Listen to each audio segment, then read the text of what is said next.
Aloha Mavericks from all around the world. My name's Mike Kelly and I'm super excited to bring you yet another episode of Unmapped, a podcast exploring the world through the eyes of remarkable humans on extraordinary journeys. I hang out with pioneers, adventurers and trailblazers from around the planet, hearing their stories and unlocking the lessons learned from a life on and off the beaten path. And just a little bit of housekeeping, if you're enjoying the show, please consider sharing it with your friends, following and reviewing us wherever you listen to it, and check us out on Instagram at UnmappedPod. It would mean the absolute world, and I guess you get to come and hang out, which could be fun. All right, let's get into the show.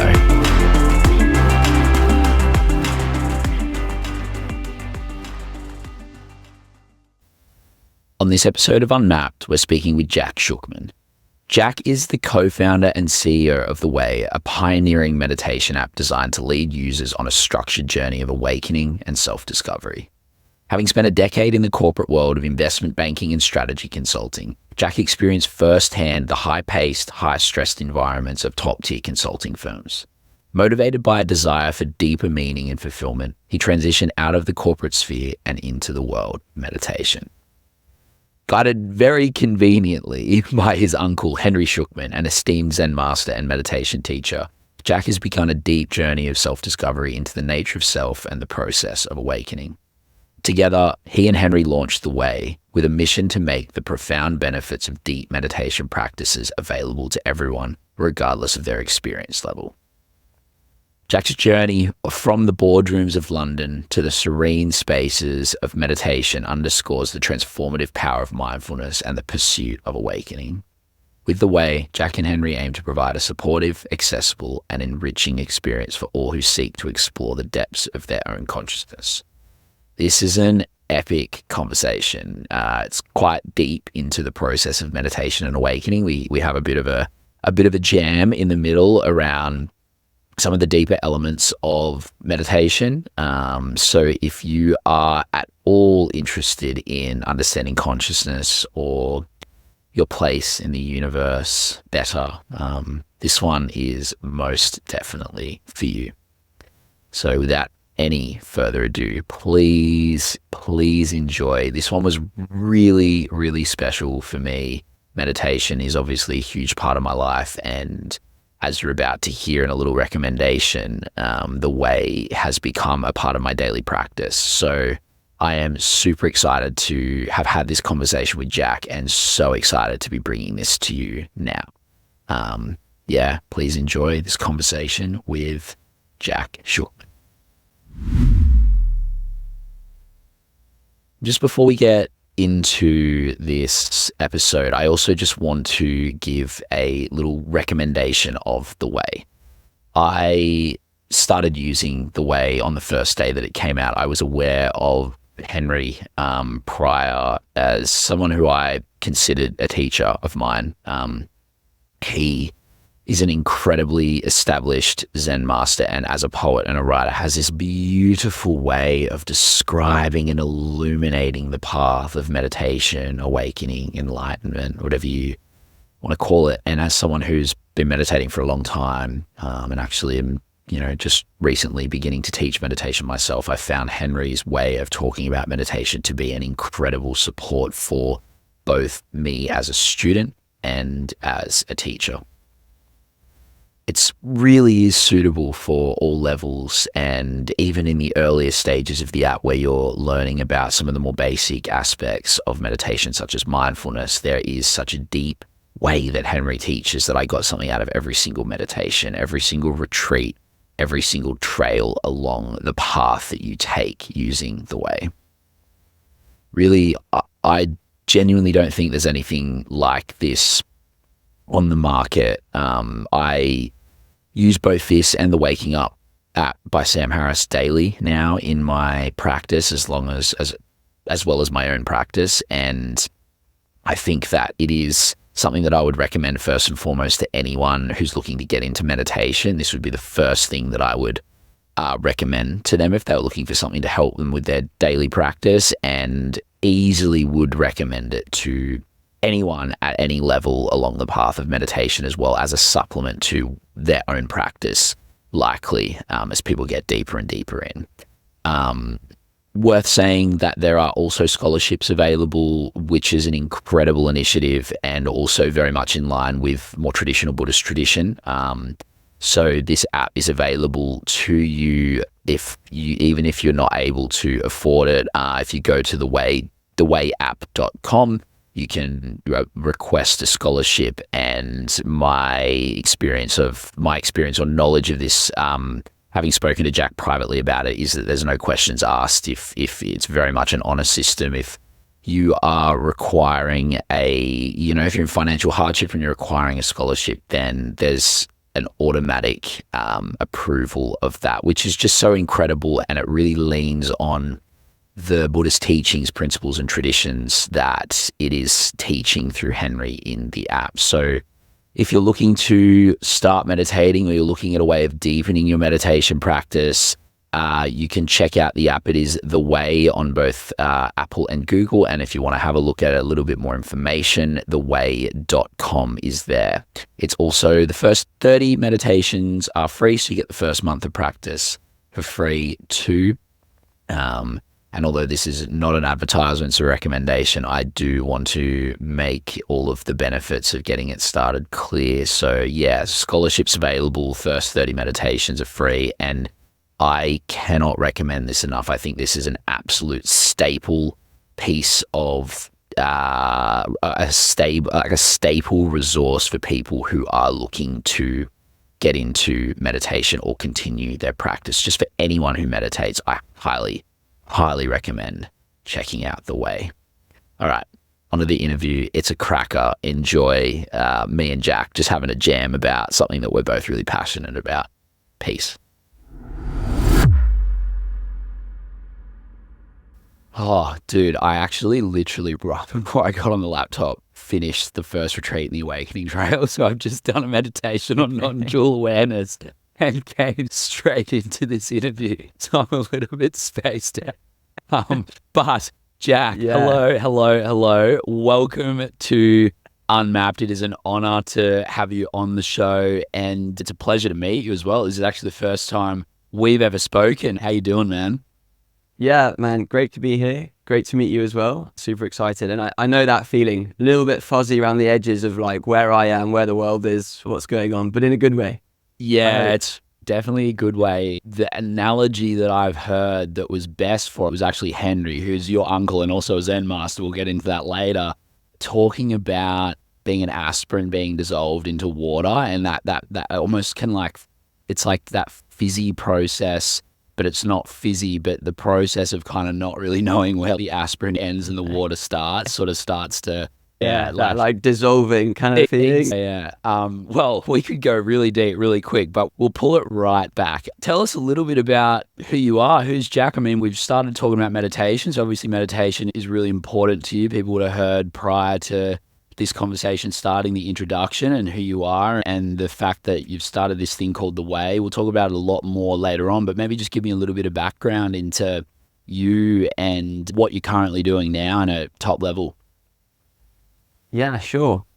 So originally from the UK, and as you can probably tell from the accent, I had a 10-year career deep in the corporate world, investment banking, strategy consulting, and about 2 years ago, got into meditation and quit that world for good and have started a meditation app. I'm doing it with, as you mentioned, my uncle, Henry Shukman, who is a meditation teacher and Zen master. Together as a kind of uncle-nephew team, we are trying to bring deeper meditation training to a big audience.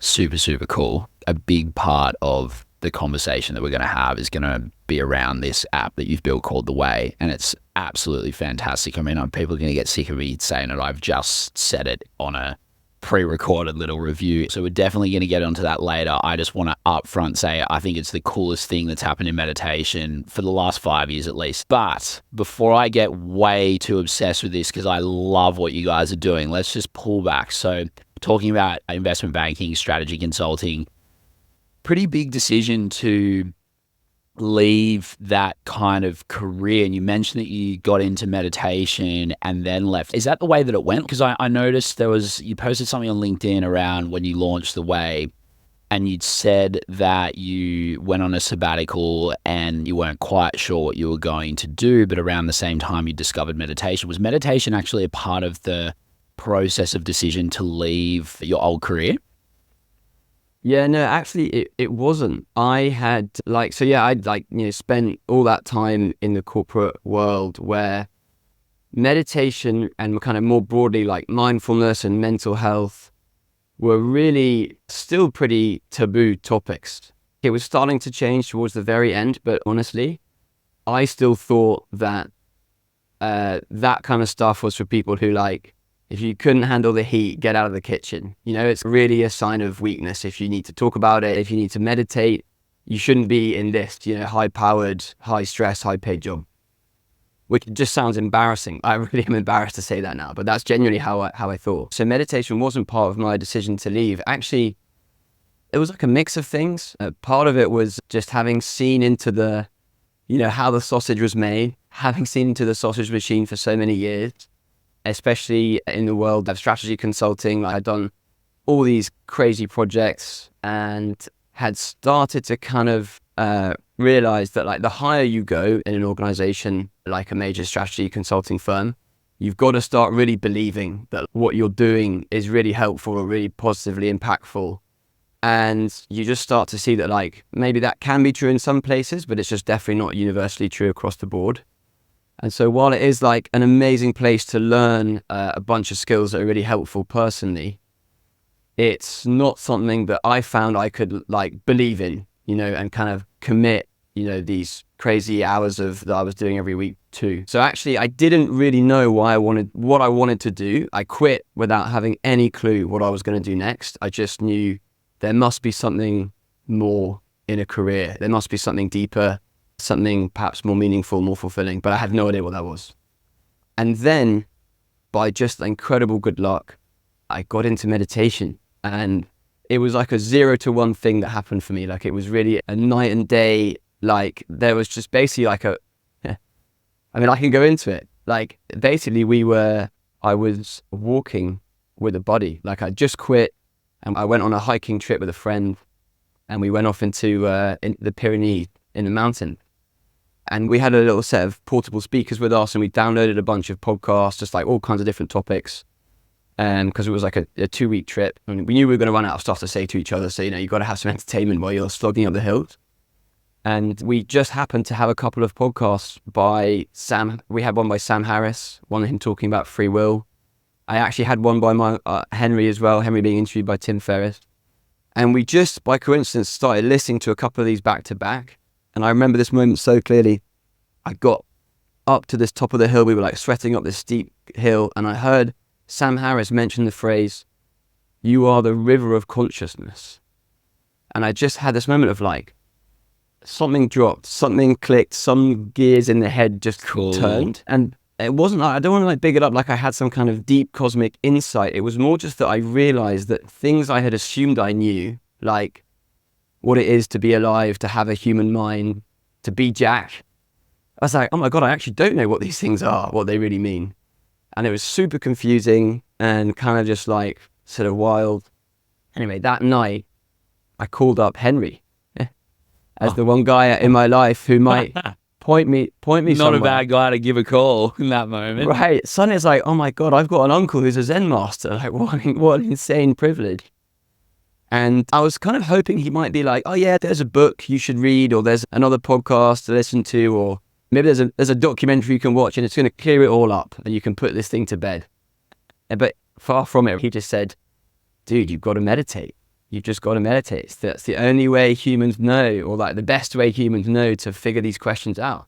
Anyway, that for me was the trigger that meditation was something really critical, possibly the most critical thing in life. And that was a sort of start for me of wanting to be in that world.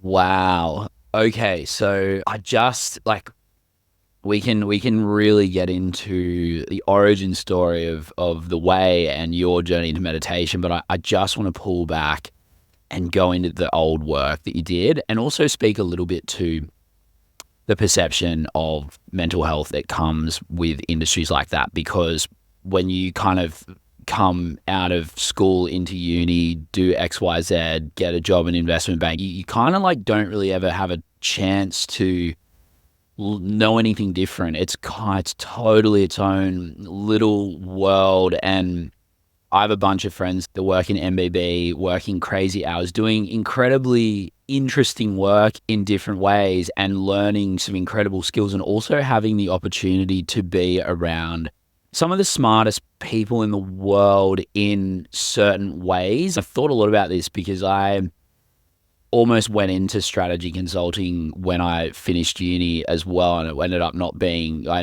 studied entrepreneurship, but I always wanted to go into tech and build a business. I ended up going to do that instead. But for me, the strategy consulting side was really appealing as well because of the lessons that you could learn from it. And you can correct me if I'm wrong from your experience within, because it's the bar to get into these, particularly the top tier ones, and I know that you're at one of the top tier ones, the bar is so high to get into them that they just take call it the smartest people. Like there are incredibly different ways to be intelligent and smart in the world. Creatively brilliant people with music could be way smarter than, like anyone in a strategy consulting way, in a different way, but they're never going to get a gig there. So like very, very, I think it's important to say there's like a specific type of intelligence that is important and like just very, very dexterous that people have when they're working in these places. And so because of that, there's actually often too much work for not enough people, because the bar, like they'll only take a certain amount of people, but then they'll take a pound of flesh out of those people. So the hours that you're doing, and it is one of those places, like you can't handle the heat, what are you doing in the pan? Like get out of the fire. That kind of becomes so quickly and so easily the dominant way of thinking, because at the end of the day, you are right in the rigmarole of how a sausage factory works. And the way the sausage factory works is with not a lot of empathy, not a lot of patience. And so you've got clients that want things done yesterday all of the time. And it's like, there's actually, within an industry like that and the way that top end of town works, the people that you're delivering these strategies for and stuff, there's actually no room for empathy. There's no room for, hang on, I've just got to go and like step out and do a half an hour meditation. Like correct, like that's kind of the perception that I've had, being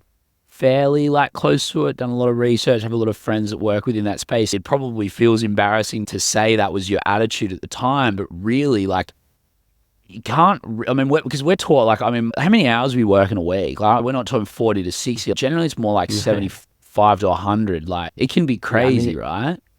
Yeah, in the most intense projects, it was north of 100. And I think your like synopsis is right on the money.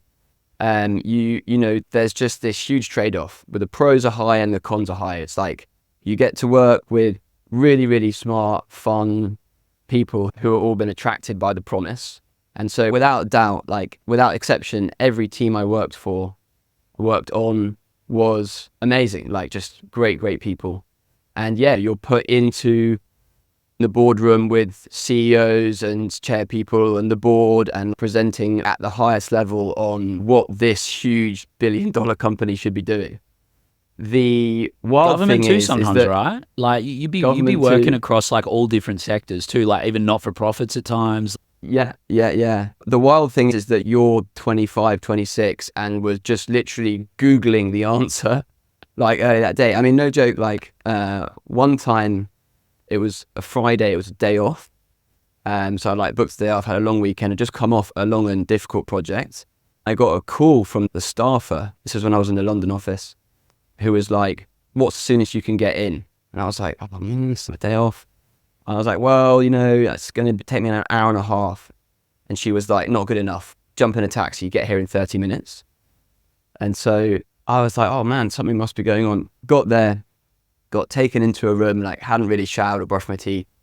And there was like a group of other consultants, maybe 3 of us and then someone more senior.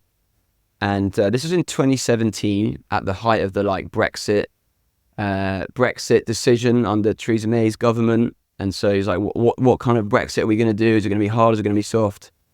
And they were like, we need to prepare a strategy on Brexit to get sent to a very high, team in the government by midnight tonight. And I hadn't touched this topic at all until this point. And so they were like, we'll have a quick team huddle at 3 p.m. That's in 3 hours. Jack, if you could go and do X, Y, Z. I literally remember going outside, opening my laptop and typing how to do good Brexit into Google and trying to process that data into something that we could put on the slide. When I talk about the sausage machine, this is some of the things that you're happen. So crazy deadlines, impossible questions to answer. Is that really helpful in that case? I don't know. But what it does mean is that you have learned to how to operate in that low time, low information environment and trying to make quick decisions and so that in the end was really helpful training. But that's also not something that for me, that wasn't an environment I could work in indefinitely. Yeah. I don't think everyone who goes into those kind of roles goes in eyes wide open knowing, like, I think I saw on your LinkedIn you did 4.5 years. Like most people go 2 and I'm out, it's like it's a get in for 2, get the experience, build the networks, build the credibility, and then jump out to wherever it is that you really want to be focusing your career on once you've had that like jump off base. I think, so one of the questions I wanted to ask was what were the skills that you really did pick up? Something I just want to finish with the mental health thing. Like, I think it's like a cool distinction to note, like, you don't really have a choice in those kind of spaces and places. Like you get kind of shoved in, like you say, you're literally in that moment, a cog of the machine trying to figure out what the fuck to do about Brexit. Like you don't have a minute to be like, oh, I'm not feeling great today. Like it's just like you don't. But in the same regard, I think it's important to say that these kind of conversations around mental health and looking after and people being able to have the space to look after themselves are starting to change and continue to change at these levels, because particularly when you think about people like, like even like yourself as consultants, the CEOs, the politicians that you're advising on certain issues, like these are the people that are making big decisions about the future of society, and you want them to be like really well. You want people that are well to be making like good decisions for society. And so I think it's just on the other side of that understanding coin, it's like also super necessary that there's change within that. You can jump into that as well if you want. Obviously, you get so much from working in an environment like that in terms of your knowledge, in terms of how you operate in the world, seeing patterns, solving problems. Consultants solve problems, and being good at solving problems is a good skill to have no matter where you are in the world. That's why I kind of wanted to go into it, because what skill is there better to have than the one that can help you solve problems effectively and decisively in any moment, in any situation, including Brexit? Well, I don't know if we solved that one. But yeah, I think you're absolutely right. Like that is probably, looking back now with a little bit of time between me and it, that is definitely the thing that I really cherish the most. And genuinely, I'm grateful for having learned, like, that problem solving. Like, okay, this is a totally new question. I've never touched it before. I have literally no idea what these terms mean, but give me like a day of thinking about it and we can come up with a plan on how we're going to tackle it. And just doing that again in shipping, and then in supermarkets, and then in airlines, and then in digital products, and like again and again and again. And so you do start to kind of you build up that skill. But yeah, I really like your point about people in positions of power and authority making decisions with some benefit of mindfulness, some benefit of awareness. Obviously not everyone has to be like, a practicing monk, but I definitely can't say that I've seen that trend happening, but I would really share your hope and ambition that across boardrooms and government meeting rooms, one day there will be people can touch into a little bit of mindfulness as they make these like big decisions that affect huge numbers of people.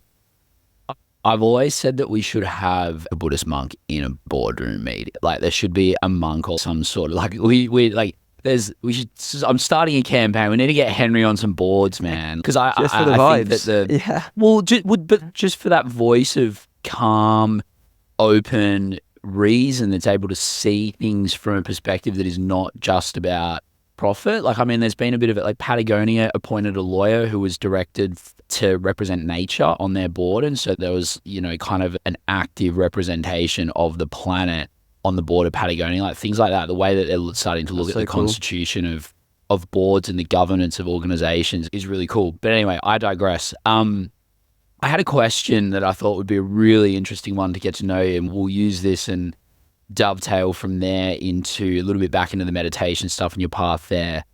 I noticed that you'd worked in Ho Chi Minh City in Vietnam with your old organization, and that when you quit, you kind of organized to go hiking and backpacking and surfing and stuff with your wife. And that made me realize that you definitely have sort of two sides to you a little bit. Like you're a pretty chill dude for someone who worked in those kind of environments. And so I wanted to know, like, from your own perspective, do you think it's stranger that you ended up working in a place like where you were working, like at an MBB sort of tier one strategy consulting firm, or it's stranger to your personality that you've ended up being like a backpacking surfer? Like when people meet you and they don't know what you did for work, or they don't know that you like going backpacking and stuff, which one would they think is more or less in character? Yeah, I was just laughing to myself because I've got a really good friend called George who always takes the piss a bit, because he's like, there's two monkeys in your brain, Jack. There's the corporate monkey and there's the surfer monkey, and they're like constantly fighting each other to see who's on top. And for many years, corporate monkey like had surfer monkey in a headlock, but for a few months, now and again, surfer monkey kind of gets out of it and takes the ascendancy. Yeah, and I know what you mean. Like, I've definitely been like, I took the best part of a year of a sabbatical in 2022 after quitting consulting, and went traveling and surfing with my wife in Central and South America, which was amazing. And definitely, we were like hanging out in like surf hostels, and like I'd grown my hair down to my shoulders, and talking about whatever you do, gnarly tube rides and psychedelic trips and all this stuff. And then someone's like, yeah, what did you do before? And I'd be like, yeah, I was a strategy consultant at a MBB firm. And they're like, what? What's that? Yeah. What's that? So definitely know what you mean about that, kind of like two very different contexts. I guess, having other things that you cared about and were interested in can definitely help you kind of contextualize. I remember being on really tough projects where you just think like, we're working at 3 a.m. to try and redesign a supermarket in downtown Bangkok, and we have to submit the plans by 7 a.m. to the retrofit team so they can go and build this new supermarket we're designing. And just being insanely stressed and hadn't slept at all for days, just thinking like, actually, this isn't everything. Like, I can also go, this will be over at some day, and I can go surfing, and when I'm surfing, I won't have to think about any of this stuff. And so just having other places in your life to remind you that like what you're in, even if it's really stressful, isn't everything, and kind of to step back into a different place. Way before I had meditation in my life, by the way, but just like, other things to keep you sane, keep you on an even keel. So yeah, I was always really grateful that I had other stuff. And then now I like to think that with what I'm doing at the moment, I've managed to somewhat hybridize the corporate world and the non-corporate world, something a bit more alternative, and kind of fuse them. So I was going to say, being a health tech meditation startup founder is probably, you've found like a nice spot in the middle there where you get to embrace both monkeys are out playing whenever they want, sort of thing. And also, like, you'd probably get, do you get a bit more time to surf? Like, you can, obviously you'd be able to work remote and just get away and like go and work from wherever and stuff like that too. Like, you'd be able to create obviously a little bit more balance around how your life is operating. Even, I mean, being a startup founder is still pretty gnarly, but you can do it sort of from wherever and have a little bit more flexibility. Right, exactly. It's like, there's still going to be weeks where actually the hours are long, although it feels completely different to doing long hours before. But at the same time, we can be totally flexible. We could go to the beach, do a few hours of work, get in the water, log on again a bit later. It's like, that's a flexibility that I think really enables like a true kind of work-life balance. It's obviously still not perfect, and there's days where you're more tired and you just think like, oh yeah, I'd just rather stay in bed today. But generally speaking, that kind of model has been amazing. And for someone who's like, you know, gone through the trenches for a decade on like being in the office, sitting down at a desk, or just being online, like trying to deliver stuff for clients for God knows how many hours a week, having that flexibility is just like such a breath of fresh air and feels really, really, really sustainable. Absolutely. That's awesome, man. Yeah, back to meditation. That moment of the river of consciousness is one so interesting for me because there's been a couple of experiences that I've had in the last sort of call it like 6 to 9 months, particularly in the call it the like aftershock of Ken show where I live right near a river. There's literally a river. There's a couple of houses in the way. And so there's literally a river within 100 meters of my house. And so I go down there a lot and there's a little park bench. I sit out and I just watch the river and I get so caught watching the river that I start forget. Like I actually start having like moments where I'd be looking at the river and just being totally in the flow of the river and having that sort of like dissolution, dissolve occur because of the river. So rivers have become a really beautiful and important reminder for me whenever I'm feeling disconnected or like kind of lost back in ego and the sense of self.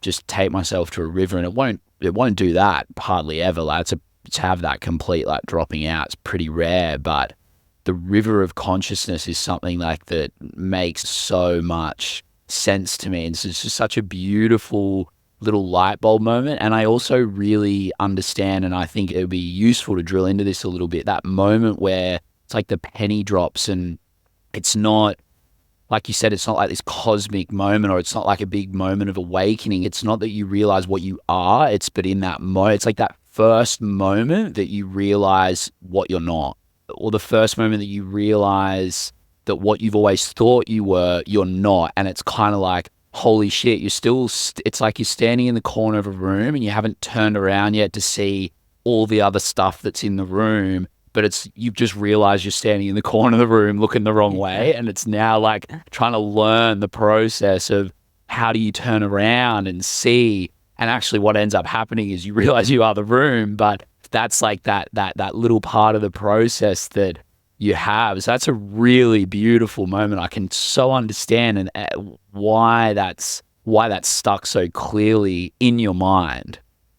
Yeah. Well, I think that like this, I think it's important to kind of contextualize that, you know, there's really broadly, and I'm generalizing a bit here, but this is how Henry would see the world of meditation, that there's broadly two parallel projects. And actually there's a metaphor that appears in Zen Buddhism, the cart track. Like a cart track leaves two wheel ruts. And those two wheel ruts are, on the one side, we call it mindfulness, which is a very, project that's kind of like become super popular in the English speaking world in the last 20 years. And that is generally the project to calm your nervous system, to recognize when you're stressed, and to be able to sort of process that and be with it and through that become less stressed.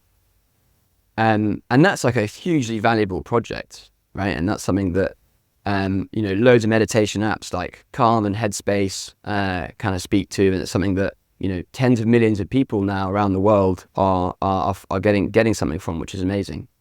But then there's the other cart track, which goes by many different names, but generally we would call it awakening. And that is like a whole different ballgame. But that is basically the project to kind of, understand who you really are.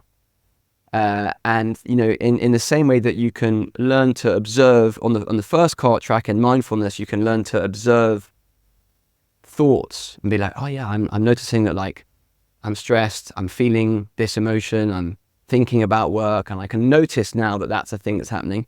On the other side, you can also notice that, the whole idea of you as a person, as a little thing inside your head controlling your actions and controlling the world, or trying to control your material world, that's also just a thought.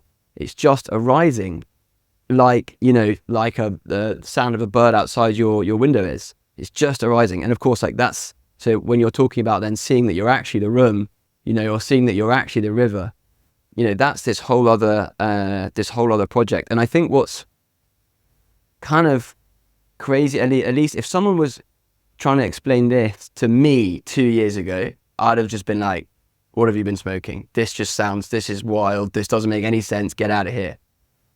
Take your surfer hippie monkey with you. But like, but the fact is that this is true. Like, this is what the project of, traditions like Zen Buddhism and certain, not restricted to that at all, but many other like deep wisdom traditions from Asia try to point towards. And that is something that is, kind of deserves to be as widely known as possible. And because through that can come so much, so much kind of, so many benefits of a much higher order than what you get just with mindfulness, kind of total peace and clarity and understanding and love and joy and yada, yada, yada. But it actually, it kind of makes the whole idea of like a benefit just seem like completely, oh wow, okay, we've just got balloons coming through the screen. It kind of makes the idea of the word benefit seem completely like almost not pointless, but it's such a minimization of what actually happens for someone when they start to drop into this kind of stuff. I love the way that Henry talks about all of this kind of stuff. And actually, it's probably worth saying, just at this point in time, when we're talking about Jack's uncle Henry Shukman is like we're not actually just we're not talking about just any old meditation teacher. Like Henry is one of the world's kind of, like, he is extremely, having been a poet, having been a writer, like just the way that he is able to describe this process of meditation, having been through his whole journey of Zen, having been through multiple kind of experiences of awakening, and then having the way that he speaks in order to put that into words to give to people has left him as, you know what, I actually can't speak for the world. I won't say he's one of the world. Like, I won't say he's an award-winning writer. He's written amazing books on this stuff. I recently last year read his memoir, One Blade of Grass. It was absolutely life-changing for me. It happened, post some form of awakening experience for myself, and it was what helped ground me, because I was like, it was the first book that I read. Someone recommended it to me, and it grounded me within, holy shit, I'm not losing my mind right now. Well, I did lose my mind, but like in a good way. And so like Henry is actually an incredibly, for me personally, I'll speak to me personally. Like he, we can debate like how many people, are following different spiritual teachers and stuff like that. But for me personally, there's been a couple of teachers that I've found in the last 12 months as I've started to go deeper into what you'd probably call like that, like jumping from one side, from one cart track to another, and focusing my practice not just on reaching a stage of having had an awakening, but then also like integrating it and stuff like that. Henry has become like almost a teacher to me. I've never spoken to him in my life, but through reading his books and through obviously now being able to use the way, like, oh my God, like thank Christ. And from, doing his app, meditations on the Waking Up app, like has become like a teacher to me, and someone who, like for me, out of everyone that I've listened to on this topic, has such beautiful, metaphorical, and image-driven ways. And that's what I found like Henry's real gift is being able to describe these processes that you can't really put words to, but he somehow manages to put words to it. And you're like, yes, that's the thing. That's what happened to me. Like really beautifully special in the way he's able to do that, which has left him in a position where globally he's really impacting a lot of people's lives with the way that he teaches meditation. So I think it's worth saying, this whole project and this whole game is not about being one of the world's greatest spiritual, or biggest spiritual gurus or teachers or whatever, but like having read One Blade of Grass and seeing the journey that he went through, it's so understandable why he is so profound in his ability to do this. So I think just a little thing on Henry is worth kind of like throwing in there, and also just giving a little bit of my own perspective and what I've gotten from him. I remember like one of the meditations that he had on. I've got to talk about the Waking Up app as well, and I think we should. Like I think I use both of them daily, and I think they're both great resources for people for completely different reasons. Yeah, Henry's got a absolutely. meditation there, and he talks about when you first sit down to meditate, it's like taking a horse back into their stable, and they don't want to go back in the stable to start with, but once they get in there, they realize that there's like a nice bale of hay to lie on, there's like food there, there's water, and it's like, oh, yeah, it's pretty comfy. And that's kind of what starting a meditation can be like. You sit down the first kind of 3 to 5 minutes, you just jazzy, you've got a lot of energy, you don't want to sit still, you're thinking a lot, and you just allowing yourself to remember to take the time to like come home. Like sometimes that just takes a bit of time, and just the way that he talks about stuff like that's really, really cool. And there was something else that I was going to say, but I've completely forgotten what it was. So I might just pass back to you. Actually, let's completely different tack. You've obviously had the experience from day dot of being interested in meditation, of being able to work with someone like that, which is obviously just must have been such a. I mean, I bet at the start you didn't even really understand like how special it was to have someone like your uncle to be guiding you through this. Like and as you've gotten deeper, you've probably realized because the way that he can really lead you through it is special. Like you must have grown in your reverence for that as time's gone on and you've deepened into your practice.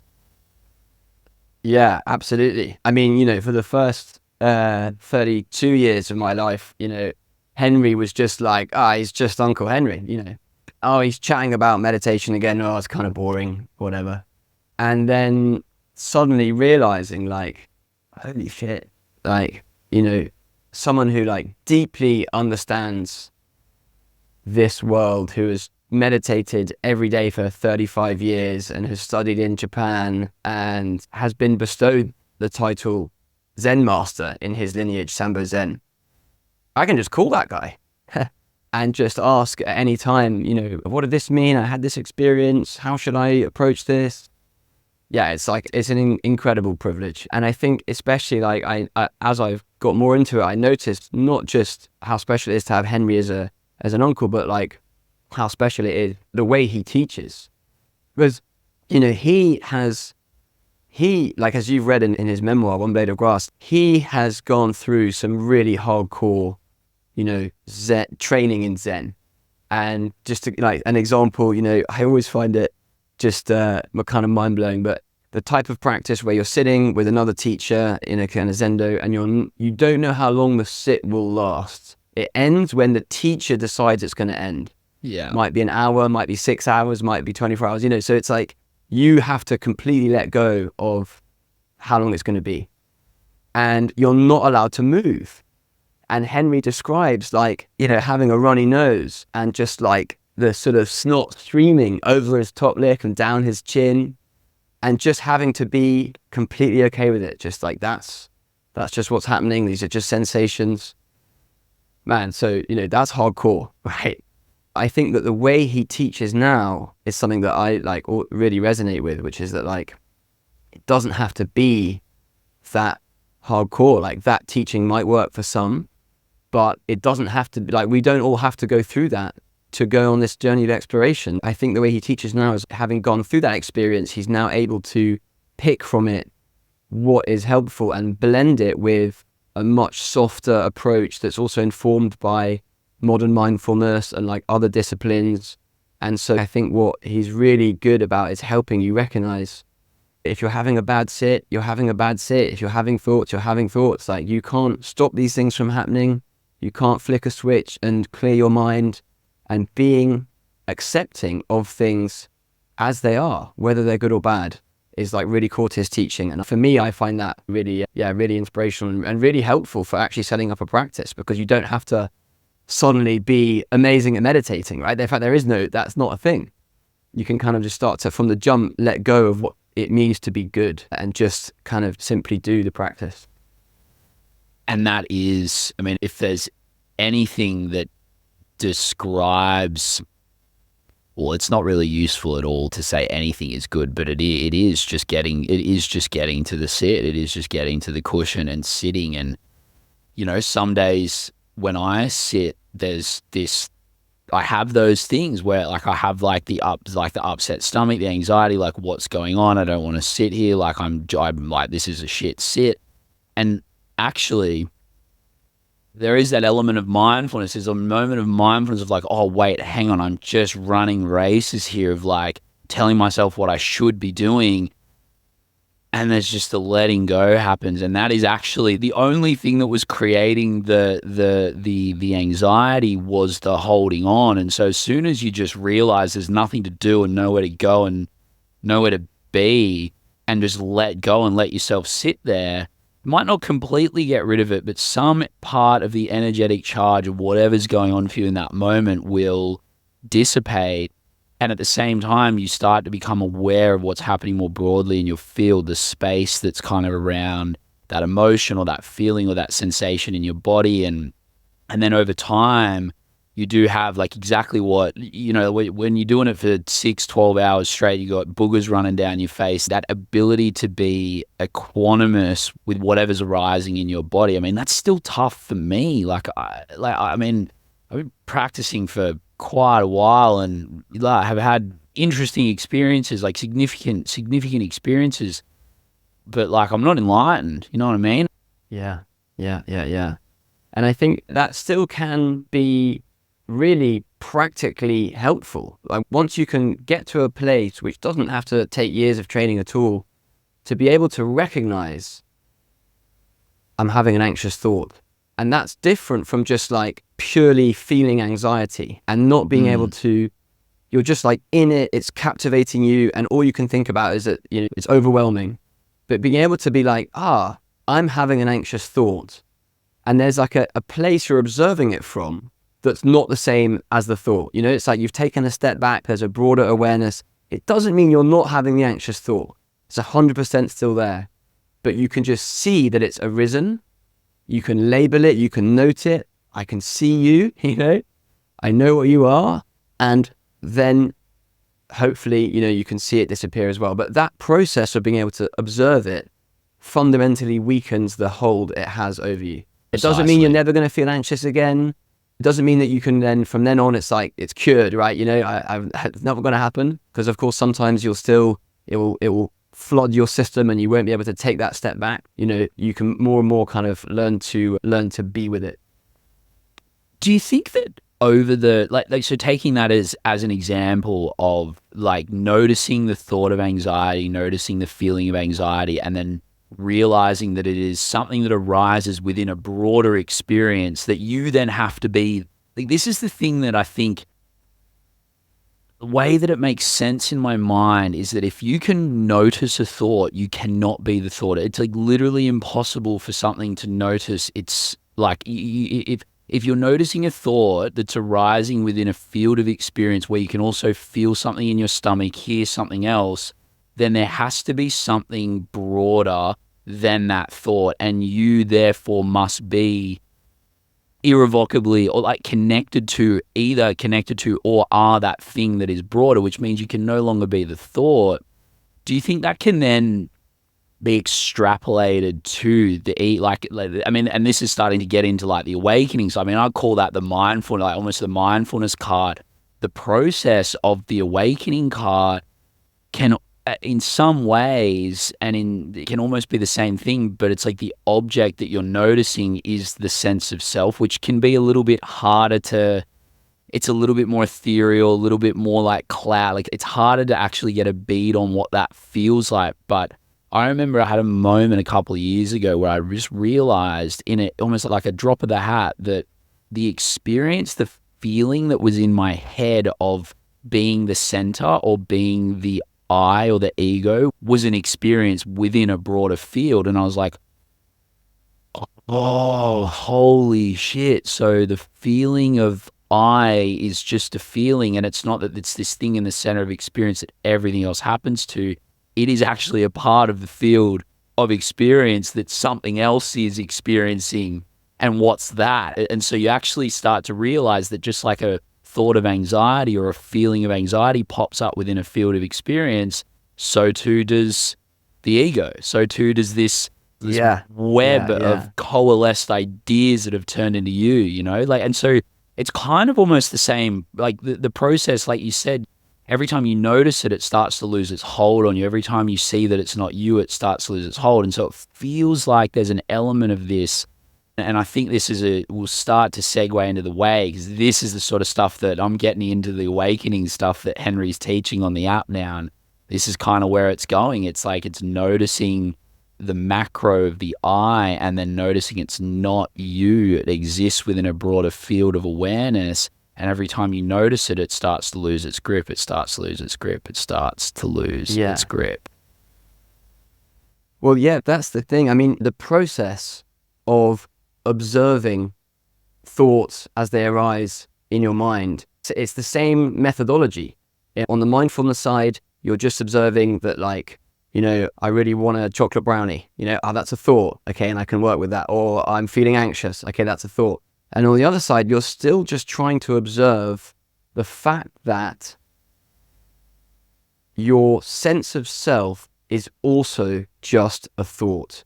The thing is, that sense of self, it's a way more nuanced and layered series of thoughts than just, I want a chocolate brownie, right? I can visualize a chocolate brownie and I can see that I'm wanting it, and that's easy to sort of notice, but it's way, way harder to notice that, you know, this idea of me who is sitting behind these eyes and, you know, looking out at the world and trying to manipulate it, that is also just a series of thoughts.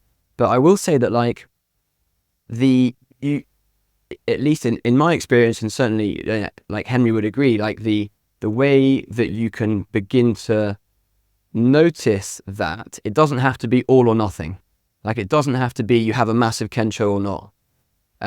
Kensho being where you realize you see through the sense of self entirely and then become one with the universe, of course. And I really want to hear more about your story there for sure. But like, as a sort of novice meditator, it's still very possible to have little flashes, little insights that start to chip away at this sense of self.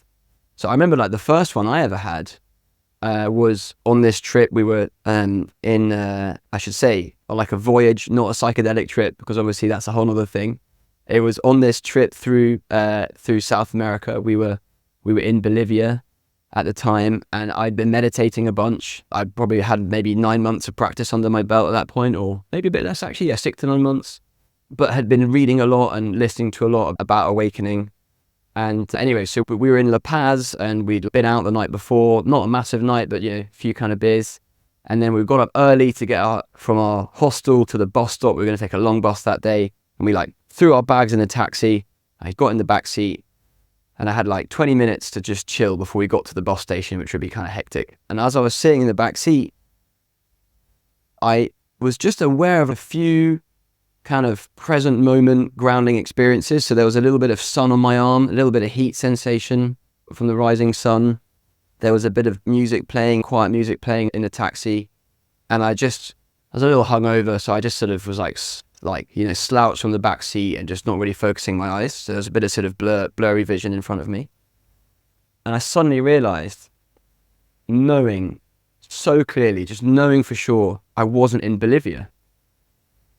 Because Bolivia is just a thought. It's just a fiction. There's no natural category of Bolivia. Bolivia is just a thing we've made up. And I'm not trying to single out Bolivia. The same is true of any country, right? Any country, there's not a natural biologically occurring category of country. It's just something that's happening in our minds. And so suddenly I was like, I'm not in Bolivia. I'm not anywhere. I'm just this somehow a space, and the idea of Bolivia has happened inside the space. It's like, I'm not in Bolivia. Bolivia is in my mind, it's in this awareness of me. So like and that lasted like a second. And, then I had to call Henry later that day. This is what's happened. And he was like, yeah, that's, you're starting to chip away at this idea of you just being this lonely soul agent stuck behind the eyes, trying to move through the world and opening up to this, this deeper reality of being a space of awareness in which experiences are arising. Isn't it beautiful? Wild. Yeah. And it's always coupled with this thing of like, it's just true. It's like you've arrived at some deeper truth somehow. That, I think a skeptic would reasonably say like, well, you could be dreaming or you could have a hallucination or whatever, but it doesn't feel like that. It just somehow feels absolutely true. And to the dream part, I mean, it's funny because what's actually happening is you're waking up from the dream, more to the point. Yeah, exactly. Something, because that idea, like you could be dreaming or having hallucination, but the other thing that could be happening theoretically is that you could just be having a thought of saying, oh, wait, there is no Bolivia, and creating more thought on top. And I think this was the first question I was going to ask, because there is that, it's like something that is true and it drops or it pops from God knows where, like just the space itself, it just arises out of the space. And there is a different quality to this is almost the definition of epiphany, right? Like these little things just come out of like God, like actually God knows where, because there was no thinking involved. And it kind of just clears the screen a little bit. And it's so different to having the thought, just sitting there and going, oh, wait, yeah, actually, there's no such thing as Bolivia, because and that's something that I get caught in, like having different experiences and having experiences that have shown me different understandings. I then take what I think that I experienced back then and put that into my present moment and tell myself, no, the way that you're looking at this situation is wrong, because this is what's true. There is no me. And all that is layering another version of me on top. There's a very different having that little epiphany, that little like moment, to thinking that moment up, And I was wondering if you could speak into, because I'm seeing you nodding, like you know what I'm talking about. I was wondering if you could speak into that, like how that moment is different. I mean, because there is that, it's almost unexplainable. It's just this thing happens, you're like, oh, okay, well I don't know if I'm ever going to be able to scientifically prove that, but there is something in not even my bones, just like my whole body just clicks into something that is completely indivisible, and in that moment it's true. Yeah, it's so true.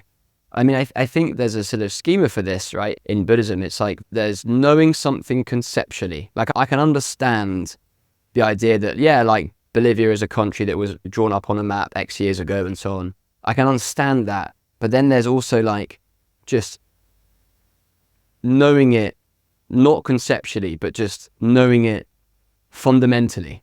Yeah. And those are two different things. And the problem is that once, it's very easy to be sort of in the realm of chasing that second, that second layer of like the deep understanding, the knowing, because you can be sitting on the cushion and, I'm like, I want to get back to that state of really knowing deep down at some core level that Bolivia or all countries are like fictions, and I'm just this kind of open space of awareness. But you can't force it. And you can, if you're thinking about those previous moments of insight, you're doing that with your conceptual thinking brain, right?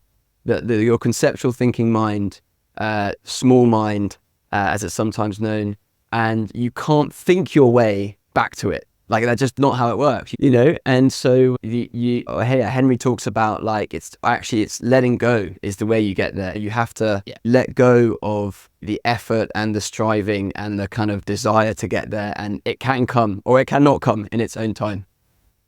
Yeah, now what we are talking about, and also everyone, if you've made it through to this point of the interview and you're still interested, then you're going to want to keep listening, because if that didn't scare you off, then we have the next thing we're going to talk about is this wonderful, wonderful project that Jack's working on with his uncle Henry. It's called The Way.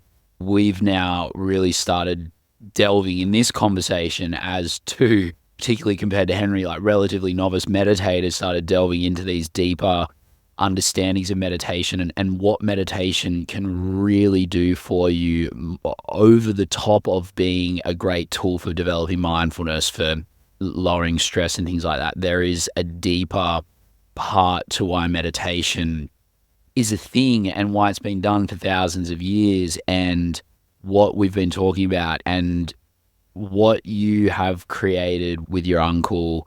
It is such a beautiful and simple and incredible tool for people of all experiences, no matter whether you've had a Kensho or whether you've never meditated in your life. You guys have built something that is right for everyone, truly, and it's incredible. So do you want to tell me a little bit about The Way? And I suppose within the process of telling me about it, I would love to just hear from your own perspective, from the horse's mouth, like what your vision is for this. Well, I think the first thing to say is that, this crazy stuff we've been talking about, awakening and this deeper project of meditation, that is something that is quickly becoming more and more known about and people are interested in. And there's a few different factors for that, but there's been a huge resurgence in psychedelics in a sort of therapeutic and a wellness context. There's been a lot of scientific research into the networks of the brain, specifically the default mode network that generates the sense of self. And so there's neuroscience exploring it as well. Then there's big public figures, Sam Harris among them, who are with the amazing work of the Waking Up app, beginning to take this ancient project of awakening into the mainstream, like taking it out of these sequestered spaces like monasteries and temples and taking it into something that everyone can access and learn about and benefit from and incorporate into their lives. And so like for us, you asked about the mission and the vision. Like for us, we really want and work for daily just to try and help make this deeper side of meditation more accessible. And what we noticed was that still today, there's a lot of confusion about it. It's really hard to kind of access good quality teaching that guides you long term. So you might get lucky and have the time and money to go on retreat in a far-flung country. You might be lucky and live near a meditation school with a great teacher. But actually, many, many people, they don't fall into those categories. And yet, we genuinely, passionately believe that this deeper project of meditation can be super accessible to anyone who just, even 10 minutes a day. What's amazing is that because meditation itself has gone a lot more mainstream in the last 20, 30 years, people are already really used to sitting on the cushion for some time each day, maybe using an app to help guide them. And yet, if they could just pivot their focus a little bit from that first cart track to the second cart track, they can begin this journey of really understanding who they are and starting to free themselves from the sense of the self. And I feel like maybe for someone who is kind of interested but not yet started that journey, they might be thinking like, well, what's the point? I might want to de-stress myself with meditation, but can I really be bothered to go on this journey of self-discovery? And I think there it's important to say that this is, in some senses, the great question, the great topic, the great matter of your life. Like understanding who you really are and freeing yourself not just by kind of squashing it down a little bit, but totally seeing through the illusion of, anxiety and stressing and what other people think of me and what should I do to fit in and conform, and like all those things are thoughts about the self. The point I'm trying to make is that like this type of teaching can be so powerful for people's lives, and it can be taught accessibly. And that's what basically we're trying to do with the way. So the way we've set it up is that there's one single pathway, one single journey. And that is a really, really structured learning journey that takes you through all the key elements of meditation and gradually introduces you, builds you up day by day to get ready to explore these big topics of awakening. So it's not like you open the app and boom, day one, you're going to be hit with a load of different options for a load of different like awakening styles. No. We're going to try to replicate our kind of like this guiding design philosophy was, if you were going to sit with Henry every day, face to face in the Zendo, love it. What would Henry say? What path would he lead you on? And that's exactly what we've built. So basically, of course, it's not the same as physically being present with a teacher, but you will get the exact same guidance and topics in the same order, kind of structured to very carefully build you up bit by bit.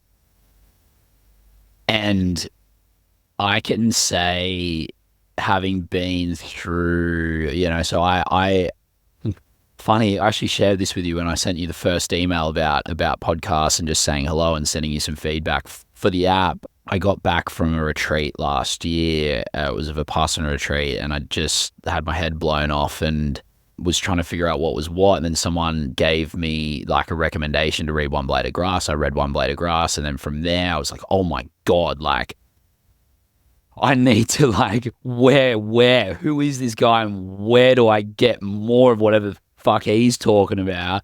Found him on the Sam Harris app and then went, okay, listened to one of his meditations there and went, holy shit. Okay. So I've read his journey. It completely identified with the early stages of his journey, and then listen to him teach a meditation. I was like, I need to learn from this guy. Like, how do we, where and who and how? So then I went to his Instagram, and 12 hours previously, the first Instagram post had gone up about the way. And so then I'm just like, oh my God, amazing. So I get to actually learn from this guy using this app. And so it's just kind of this perfect thing that came through. So I, like, long story short, I've been on the app either from day dot or within the first kind of 4 or 5 days. I don't go on Instagram that much, so I might have missed when it actually launched, but I was on it within a week of it starting. And so I've built my way up through the way that it's structured, and the way that it's been designed is incredible. Like, whoever's designed it from a UX, UI and graphic perspective, well done. They've done an incredible job. It looks and feels naturally but also homely. It's a beautiful process to go through and use the app. First 30 meditations on the app were free, and so that kind of took you through the first, what we're called, there's a couple of retreats that make up a trail. You finish that trail, you move on to the next trail, and each trail will have its own theme that you're working on. So the first one was very much the basics of taking you through what you could expect from the next kind of 4 or 5 trails, and that would start to build you up through a little bit of knowledge of what it was about, whilst also getting you used to basic mindfulness practice, which is always the start. So there's like a good month of free content there to really drop in. You get a really good understanding of who Henry is and why he's doing this and what the app is all about, and also some really great stuff around mindfulness, which could be just, even if you didn't want to go further, like so helpful for just everyday life. And then from there it jumps. There's 4 zones that Henry talks about, which is incredible. It's mindfulness, and then it's support, and then it's flow state, which is amazing and just such an easy, like, really it's called samadhi, but calling it flow, people like get what that means. It's like, oh, that thing where I was playing sport or I was dancing and I was just totally with the moment. That's flow. Yes. Do you want more of that? Cool. Do this. You know what I mean? Yeah. And then from there into awakening. And so I'm kind of worked my way through to the awakening stuff. And I have found, even at those like first couple of levels where I've been meditating for over a decade, like talking about some of the earlier topics, I got something from every single retreat. I got something from every meditation. I got something from every trail. The way that it has been done is suitable truly for everyone of all levels to use, and it builds you up. So by the time you sort of get to that flow trail, it's kind of like I even notice him dropping little bits and pieces around flow into the earlier support meta. It's like he's really well done to build you up and through. And it's also really clear when you get to the awakening trail, you're not going to have you're probably not going to have a big opening experience. This is just getting you ready and starting to, like we were talking about, just peel the onion layer back. And it's done so well, and it's become like so like you said, like with waking up, it's like there's a lot of different teachers and a lot of different perspectives on awakening and things like that, which is also great, and I recommend waking up to everyone. But for me now, I'm someone starting to get in meditation. I had a mate message me last week and was like wanting to get into it. It feels like the right thing to point people in the direction of, to get them started, and then also to keep them going on the literal trail. And so every day now, like I meditate morning and afternoon, and every day I'll either do a silent meditation or I'll do something from another teacher that I really like on the Sam Harris app. Every morning I'll do something like that for half an hour, and then I'll do a sit from the way, and that'll be the sit wherever I'm up to. So every day it's like a new one becomes unlocked, and so I'll do that. And I think that the way that you guys have created the way has been excellent, in that we are just going to give the one path based on the design philosophy of what would Henry teach you that day? If he had you for a year-long retreat and he had to come up with a program teaching you like something every day, what would he teach you? By the time you get to those deeper topics, you feel like you're ready for it. You feel like you're ready to at least absorb the information and start to drop in. So yeah, I mean, it's just, I don't even know if I was trying to get to a question there. I just wanted to like give a little bit of my own experience with the app itself. Like, I mean, I must be close, because I do 2 meditations a day. I do miss some days, but if I'm doing 2 a day pretty consistently, I must be up there with like the people that have used your app the most. Can you get numbers on that? I looked you up. I was curious. I looked you up just before in the database, and I'll say you're doing good. You're doing real good. In terms of the total number of sessions, you're in the top 1%. So that's pretty good. I've been committed. I've been enjoying it. Something that I've been really conscious of is using the app as it was intended. And so not doing one in the morning, unlocking the next one for the afternoon. I'm guessing some people have probably done multiple parts of the path in a day and stuff like that too. Yeah, we thought a lot about that, and the way Henry has set it up is that it is optimal to do 1 a day, but we also totally recognize that people have busy lives and they might miss a day and they want to do 2 the next day to catch up, or they find a topic that they're just like absolutely fascinated in and then want to just gobble up 6 in a day, and that's totally fine. So there's a little bit of flexibility for every user. And I can also see value in, it might be a weekend, and because it's structured into like retreats, and retreats will generally have sort of 5 to 8 of like meditations in them. And so if you wanted to on a weekend when you've got a morning free, you could just go, oh, I'm just going to do a little mini retreat and just take yourself through like a whole kind of 8 meditation retreat. So I think it's probably the right, just giving people that flexibility is probably the right way to go about it. I think there's a few advantages that kind of fell out of doing the pathway, the no choice approach. I mean, one is, as you've mentioned, like you never have to think about what to do next, because when you open the app, there's only one thing you can do, which is the next one in the sequence. Mm-hmm. And so from a kind of user's perspective, like you just, you open it, you press play, the kind of extra effort load that we ask of you is dialed down to like as minimum as it needs to be. But then the other advantage is that from Henry's perspective, so he's been studying for more than 3 decades and he's been teaching for nearly 15 years. Most of that was face-to-face, and then a few years of doing it online as well. For him, because we have this single pathway approach, he's been able to condense everything he's learned over his entire career of meditating into this path. It's basically like, how can he take someone on a version of the journey that he's been on, crystallized and expressed in the most accessible way?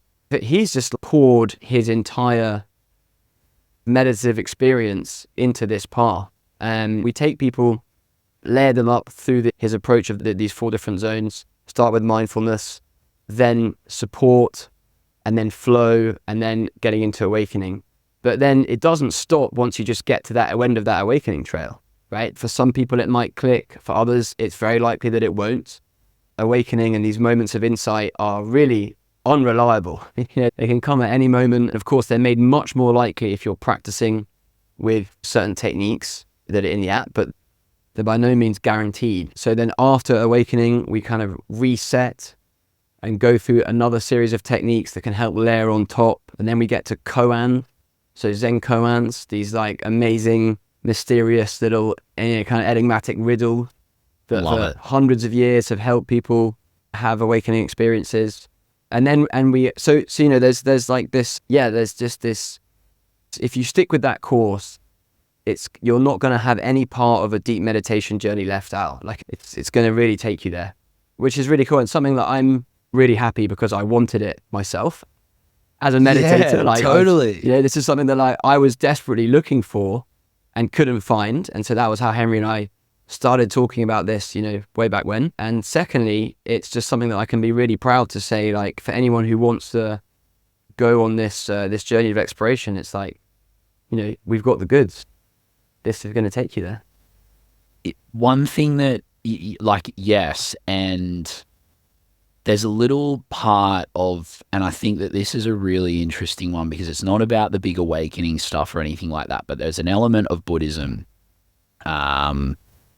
where you begin to talk about the elements like earth, fire, water, air, and you begin to know, like, there's a part of the the Satipatthana, and this is sort of getting into the sort of like the true, the real ancient texts and stuff that talks about you begin to notice, like, when you feel heavy and you notice there's like a certain earth that, like, or you notice flow like water, and you start to notice that the elements of the earth are actually within your body.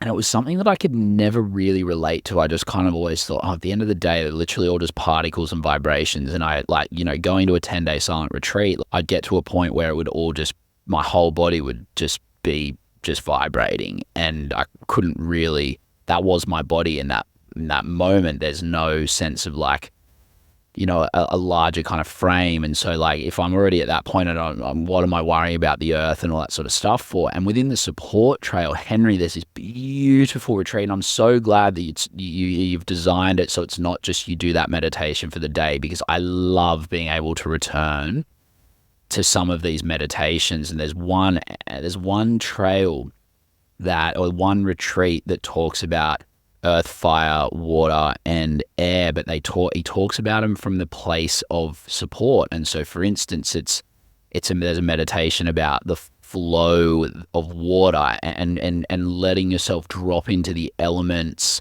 of your body that feel like flow, like your bloodstream and things like that, or the earth stillness, and you really start to notice what in you is still and solid and grounding. And there is one literally called the earth stillness that every time I feel a bit jazzy, every time I get to meditation time and I'm feeling like what's required for me in that moment is just something grounding, I go back to that meditation, and it's so beautiful. And so I think the reason I wanted to talk about this was because the whole idea of the elements in Buddhism and meditation is a very nuanced and small part that not a lot of people know about. And even that's there. And not only even that's there in a way that feels so inviting and so beautiful in the way that it's done. I think it's a really great example of what you've just spoken about, that everything that's a part of this ancient tradition of meditation is there. And like your tagline, like a modern update, like the modern update is not, for me, just the app. It's also the fact that you've got Henry providing through his time meditating the way that, and I think also beautifully, like the writer in him, like the prosaic, like kind of like beautifully, like the way he thinks about things is beautiful. And so you've also got that, like, it's all there and it's all created in a way and put into meditations that feel really inviting. That's something that I noticed in Henry that is not super normal in Zen, actually. Zen can be very bare. Like, Henry's meditations are full of love, like full of warmth and love. And it's really, and so that was, when I got to that support trail and I heard those meditations, I thought to myself, wow, this is really cool. You literally talk, like, I've been doing silent retreats for a long time. I've sat with different teachers, etc. I just have never heard the elements done in that way, and it made me feel more connected to that part of the Buddhist practice than I ever have on a retreat or anything like that. And I literally did that from an app in my home. Really cool. So I think that's a really great example of what you're talking about there. Yeah, man, I'm so happy to hear that. Really, that's really heartwarming and exactly what we had set out to do. I think, like, there's a few different, we might say, types of meditators who could be interested in this pathway, because, like, there's a few one category that I put myself in is someone who's just had a little taste of this awakening thing, and I've just gotta find out more about this, right? But Henry, he's like, okay, that's well and good, but the way he teaches, he's like, there's so much other stuff along the path, so it's like, that's why there's these other trails like support and flow, because for people who might not be that interested in awakening per se, but still want to have a deeper, richer, more fulfilling practice, Henry's like, great, good, fantastic. There's all these other treasures along the way. Like the Four Elements is a really great example of that, where it's like, day to day, it's so easy to get caught up in, just the grind of life and all the emails and got to do the shopping, got to pick up the kids. And actually, that kind of list of things you've got to do, it can end up feeling like, it's just chores.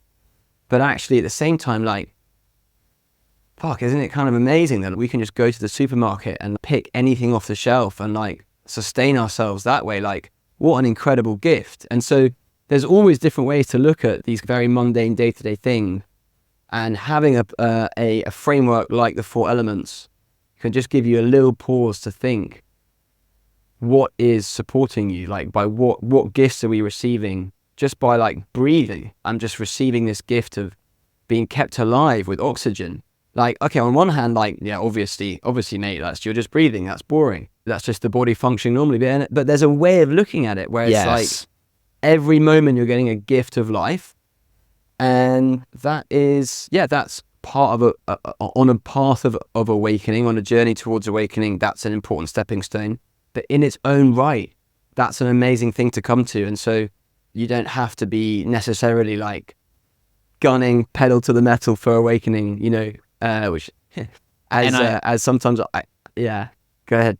Sorry, I've actually, as soon as we started on this conversation, I realized this is a really important part of the conversation, that particularly when it's like two people like you and I are talking about this, because we're obviously on the path for, and almost too much, particularly, like, I know for me, almost too much so, like, on the path for awakening. And I know that there's a, like, like having the Kensho last year, almost like the only reason it happened was because I'd given up on it happening, and then it happened, and now I'm like, it's like letting go of that's a big part of my practice at the moment. I think it's so important, because we are talking about awakening and sort of talking about the way as an app for awakening, but every step we take on the path of meditation is a step within and of itself, and it's not about the end goal of this whole awakening thing. Only ever really comes when you're just taking the steps and not trying to get anywhere else with the steps. And so meditation, if all meditation was about was like, if we're just sitting on the cushion every day waiting to be enlightened so that we can enjoy our lives as enlightened people, there would be no point to meditation. Like it's not like it's this zero-sum game where it's like if you, for instance, use the way and you don't become enlightened, then you're not going to get any benefits from your life. Like the process of going through these practices of mindfulness, of dropping into understanding how we are supported by, by flow, like just these practices will help us create beauty in our lives every step of the way. I think it's really important to say that as well. Like this is if you're not interested in awakening at all and you're just like, oh, what are these two talking about? You will still get so much beautiful stuff out of using the app and out of meditating in general. Yeah, well said. Yeah, I feel like that's an important thing to say. I do want to start to wrap up. There's a couple of questions that I wanted to ask. One as just a little bit of a curiosity. I'm so curious. What was the moment like when you decided, okay, shit, I'm actually going to build this? Because this is a little bit of the entrepreneur side of things. There is a moment, and it's like that 0 to 1 moment of like, holy shit, Bolivia is not real. There is a moment when you go, oh yeah, like, okay, I'm doing this. What was that like? And was that something that you guys, just like you and Henry, decided on the phone together, or did you really solidify in your mind it was something you wanted to do and then spoke and then kind of went to him and, you'd probably already been talking about it, but said, okay, let's do this? Like, how did that happen? I always love the origin kind of moment of these kind of things is generally really beautiful. Yeah. We so on this trip that we were doing through Central and South America, we ended up on the way back. We stayed with Henry, who's in Santa Fe in New Mexico, and my wife and I stayed there for like most of a week, I think, and we were just chatting. And Henry had been teaching his online course by this point for a number of years. And so it already started in his mind, at least, mapping out a kind of, a sort of a digital version of a meditation curriculum, like of this, this course, and was sort of teaching it on his online program called Original Love. And so there was a lot of the kind of raw material for an app was sort of already in his mind. And because I'd had this kind of all this training in the corporate world on the business side, after I left, he called me a couple of times. I was like, yeah, if we were going to do it, and like, how would it work? What should we think about? And I did a couple of like, I was like a consultant. I was doing like free consulting from Uncle, like, well, I think about this plan and your USPs and whatever. And then at a certain point, maybe about a month in, Henry was like, I think there could be something here. I'm really excited to kind of go forward with it. I have a friend of mine who's actually a student of Henry's, an amazing guy called Kevin Rose, who is an entrepreneur and an investor in the States. And he was like, I'll just go and ask Kevin. Maybe he has a contact who can help me do it, who can be like my co-founder. And I was like, yeah, cool. That sounds like a good plan. And then we hung up. And as soon as I put the phone down, I was like, that doesn't feel right. That should be me. That's cool. That should 100% be me. So it was like thrown into such sharp relief because it was like, yeah, Henry's going to go and find someone else. So then I called Henry back. I was like, wait. Don't go to Kevin and ask for someone, but like let's go together. And so that was sort of and Henry was like really like kind of just overjoyed. And so that was a sort of start of the journey for us. And then we had this idea of the single path, and then we kind of fleshed that out in more detail, and then had some amazing advice and mentorship from Kevin to kind of help us steer through the early stages of getting some funding, getting a team in place, getting off the ground, and so we were super fortunate to have that. That's awesome. So it was actually right. I had this story in my head that that it was something that you as the business brain had come up with, and then kind of cajoled your old uncle to come in and do with you. I love that moment of hanging up the phone and being like, oh wait, no, why don't I build this? That's really cool, man. Yeah. Last question that I had, and it's really just an totally open-ended question for you. If you've got a minute to talk about the way with an audience of people, or it could even just be one person who's just generally pretty curious about life, generally, fairly interested in health and spirituality, and a fairly curious individual, and you've got a minute to sort of just not sell them the way, but just chat to them about what it is and what you do, what would you say? Like, what would you want to tell them in that moment? Yeah, it's almost like what I wish someone 2 years ago would have told me, that like, hey, yeah, this is a thing, there is a path, this is real. I think I'd say something like,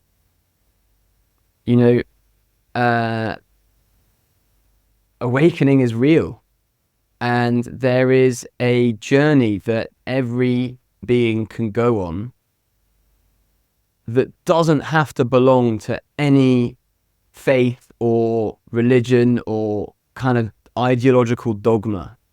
It's just a journey of finding out who you really are and what it means to be alive and what it means to be a conscious human.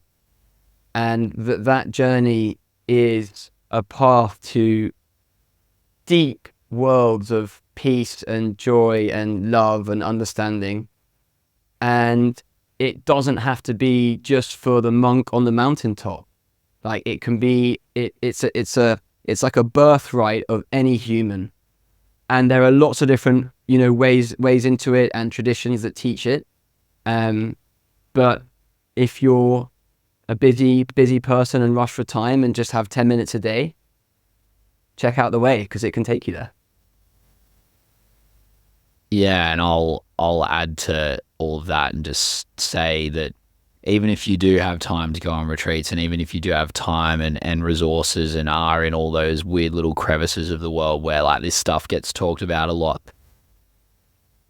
I'm there, and I use this app every day and will continue to. I think it's been such a gift to the world, and I'm so glad that you decided to pull the trigger on doing this. I think that there's a really special energy around you doing it, as well with your uncle, that energy is infused into what's being done, and it can be felt.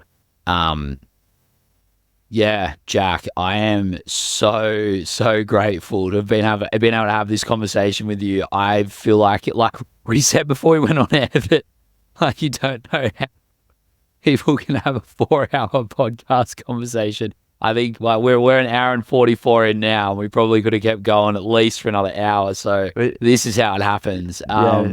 Thank you so much for coming on the show. I absolutely love what you are doing. Just to everyone listening, I cannot recommend this app The Way enough. It has been such a beautiful exploration of the most important part of my life, something I've been doing for a long time. It still is refreshing for me. It is still teaching me. I'm learning so much about my own practice, about stepping into being a teacher myself. Like, it has just been an incredible experience. I cannot recommend this enough. And Jack, thank you so much for coming on Unmapped. It has been an honor. It's always an honor to interview everyone that I speak to, but this one's been really special because meditation is something so close to my heart, and it's been clear to me that this is also something that's just kind of grabbed you by the horns as well. So it's been a pleasure to chat, man. Really has. Yeah, likewise. It's been really fun. And I just want to say one more quick thing, which is that we also offer scholarships for the app. So we don't want financial reasons to be get in the way of anyone not being able to access the teaching. So No questions asked. The details are on the website, but anyone can have it for free if they can't afford it.